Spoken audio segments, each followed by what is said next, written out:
دنیا میں اگر اسلام کو صحیح معنوں میں تبلیغ کی اجازت دے دی جائے نا تو اتنی اسپیڈ سے اسلام پھیلے گا کہ آپ کی سوچ ہے.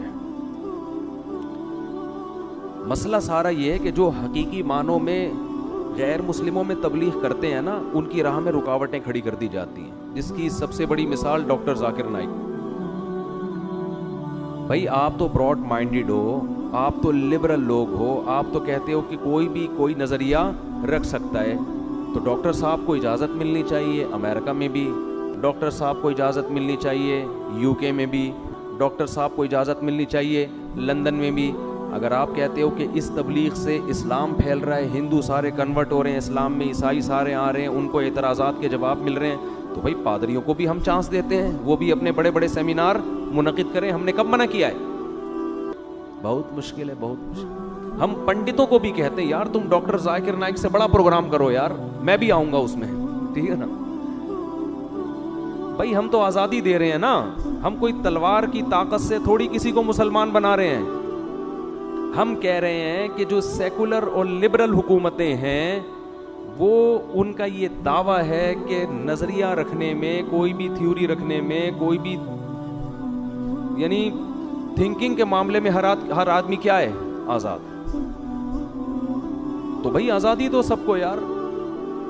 ہم کہہ رہے ہیں بھائی ہندو کو بھی اجازت ہونی چاہیے ہندوستان میں کہ وہ اپنی لوگ اس پر اعتراضات کریں, وہ ڈاکٹر ذاکر نائک کی طرح کھڑے ہو کر اعتراضات کا جواب دیں. ہم سب سے پہلے میں اعتراض کروں گا پنڈتوں سے, بھائی گائے کو اگر آپ اپنی ماں کہتے ہو اس لیے کہ وہ دودھ دیتی ہے تو بھینس تو پھر نانی ہوئی. کیا خیال ہے بھائی؟ بکری ممانی ہوئی, چھوڑا سا تو وہ بھی دودھ دیتی ہے بھائی. اور اونٹنی کیا ہوئی پھر؟ جو ہم تو ڈبے کا دودھ آج کل تو لوگ, میں تو نہیں پیتا خیر, لوگ ڈبے کا دودھ پی رہے ہیں, تو ڈبا ان کا کیا ہوا پھر تو ڈبا بھی کچھ ہوگا.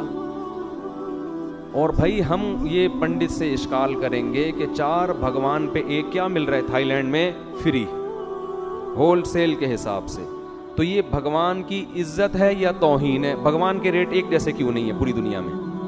4 بھگوان پہ ایک فری, بولو کیوں مل رہا ہے؟ جیسے ڈاکٹر ذاکر نائک سے لوگ سوال پوچھتے ہیں نا, بھائی یہ لکھا ہے قرآن میں, یہ لکھا ہے, یہ لکھا ہے, یہ سائنس کے خلاف ہے, یہ کیا لکھا بھائی, وہ پھر جواب دے رہے ہوتے ہیں. تو بھائی ہم کہتے ہیں کہ ڈاکٹر ذاکر نائک کو بھی پوری دنیا میں جانے کی آزادی دو. اگر آپ یہ سمجھتے ہو کہ بھائی اسلام اس سے غالب آ جائے گا, یہ اپنی رائے تھوپ دیں گے, تو بھائی ہم پادریوں کو بھی اجازت دے رہے ہیں کہ یار ایک سیمینار ڈاکٹر ذاکر نائک کا ہوگا, اگلے دن کس کا ہوگا؟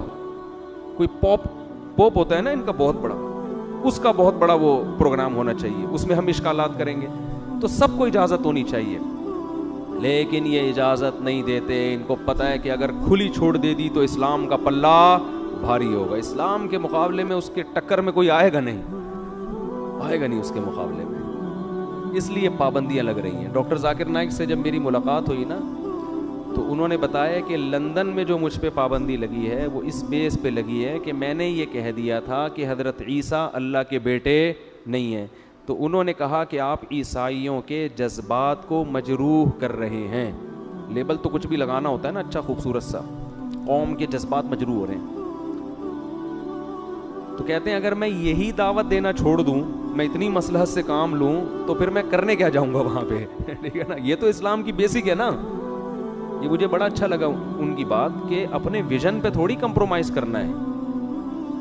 کچھ چیزوں میں تو انسان دائیں بائیں ہو جاتا ہے, لیکن اسلام کی بیس ہی آپ جڑ سے اڑا دیں تو میں وہاں کیا گھاس کھانے جاؤں؟ انہوں نے تو نہیں کہا گھاس کھانے, یعنی پھر مطلب کیا ہوا؟ میں تو وہاں ویسے ہی گھومنے پھرنے جا رہا ہوں. تو یہ تو بیان ہوگا کہ حضرت عیسیٰ اللہ کے بیٹے نہیں ہیں.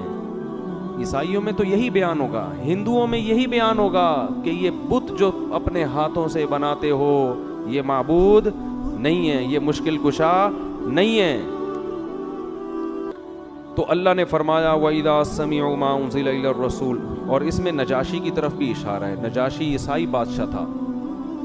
جب حضرت جعفر طیار نے سورہ مریم پڑھ کے سنائی ہے نجاشی کو تو خود بھی رویا, اور جتنے پادری اس کے ارد گرد بیٹھے ہوئے تھے سب کی رو رو کے داڑیاں تر ہو گئیں. ذکر رحمت ربک عبدہ زکریا, اذ نادى ربه نداء خفيا قال رب انی وهن العظم منی واشتعل الرأس شیبا ولم اکن بدعائک رب شقیا. زکریا علیہ السلام کو تو عیسائی اپنا پیغمبر مانتے ہیں، مگر قرآن ان کے واقعات کو کیسے خوبصورت انداز میں بیان کر رہا ہے. وَاذْكُرْ فِي الْكِتَابِ مَرْيَمَ إِذِ انتَبَذَتْ بِهِ مَكَانًا قَصِيًّا فَأَجَاءَهَا الْمَخَاضُ إِلَى جِذْعِ النَّخْلَةِ قالت یا لیتنی مت قبل هذا وکنت نسیا منسیا. بغیر شوہر کے حمل ٹھہر رہا ہے، وہ کہہ رہی ہے ہائے کاش یہ دن میں نے زندگی میں دیکھا نہ ہوتا. ایسا خوبصورت بیان کیا. حضرت جعفر طیار نے جب سورہ مریم پڑھی ہے، نجاشی کی آنکھیں رو رو کے تر ہو گئی. اور عجیب بات بتاؤں، قرآن جس کو سمجھ میں نہیں آتا اس پہ بھی اثر کرتا ہے. جس کو سمجھ میں نہیں آتا نا اس پہ بھی اثر کرتا ہے. اب دیکھو ہم جو تراویح میں قرآن پڑھتے ہیں، اکثر لوگوں کو تو سمجھ میں نہیں آ رہا، پھر بھی سن لیتے ہیں. کہتے ہیں آج امام صاحب نے بڑا اچھا پڑھا ہے، بڑا مزہ آیا. ابے تجھے کس بات کا مزہ آیا؟ تجھے سمجھ تو آیا نہیں ہے. نہیں آ رہا پھر بھی کیا آ رہا ہے؟ حالانکہ نہ یہ موسیقی ہے، نہ یہ کوئی ترنم سے پڑھے ہوئے اشعار ہیں، نہ یہ کوئی نظم ہے، نہ ہی معاذ اللہ کوئی سانگ ہے، کوئی گانا ہے، نہ کوئی قوالی ہے کتاب. پھر بھی کیا آتا ہے؟ مزہ آتا ہے. حسن قراءت کے مقابلے ہوتے ہیں دنیا میں، ایوارڈ جیتتے ہیں قاری لوگ. یہ بلاغت ہے. میں نے جمعے کا خطبہ ایک ڈالا ہوا تھا بہت پرانا اپنا، تو سارا عربی میں ہے نا، اس میں قرآنی آیات ہیں. نیچے ایک انگریز عورت نے کمنٹس کیے ہوئے تھے کہ میں پابندی سے یہ خطبہ سنتی ہوں، مجھے بہت ذہنی سکون ملتا ہے یہ سن کے. ایک گوری نے یہ کمنٹس کیے ہوئے تھے نیچے. میں جب ملیشیا میں تھا تو ساحل سمندر پہ ہم ویسے ہی لوفری کے لیے گئے. جائز لوفری تھی، ناجائز لوفری. لوفری سے آپ سمجھیں گے پتہ نہیں کوئی سٹا لگانے گئے تھے وہاں پہ، ویسے ہی گھومنے پھرنے کے لیے. تو ساحل سمندر پہ دو بندے نظر آئے مجھے، میں نے پھر ان کی ویڈیو اپلوڈ بھی کی تھی. وہ بندے دم کروا رہے تھے کسی مولانا صاحب سے. ایک مولانا قرآن پڑھ کے ان پہ کیا کر رہے تھے؟ دم. تو میں نے جب ان کو انٹرویو لیا تو پتہ چلا یہ دونوں بندے غیر مسلم ہیں. میں نے کہا بھائی تم غیر مسلم ہو اور تم سورہ یاسین کا اپنے اوپر دم کروا رہے ہو. تو وہ دونوں عیسائی تھے. میں نے ان کا انٹرویو لیا، وہ یوٹیوب پہ ہم نے پرانا ہو گیا 2-3 سال ڈالا بھی تھا. وہ دونوں کہنے لگے کہ ہم جب بائبل کا اپنے اوپر دم کرواتے ہیں ہمیں فائدہ نہیں ہوتا، ہم جب قرآن پڑھ کے دم کرواتے ہیں تو ہمیں سکون ملتا ہے اور شفا ملتی ہے. تو میں نے کہا بھائی پھر اسلام قبول کر لو اللہ کے بندو. ٹھیک ہے نا، جب تمہیں ایک واضح فرق پتہ چل رہا ہے. خیر وہ ان کا ہیڈک ہے، قبول کریں نہ کریں. تو نجاشی کی آنکھیں رو رو کے تر ہو گئی. صحابہ کرام تو یہ قرآن پڑھ کے بہت رویا کرتے تھے. ہمارے دل سخت ہو گئے.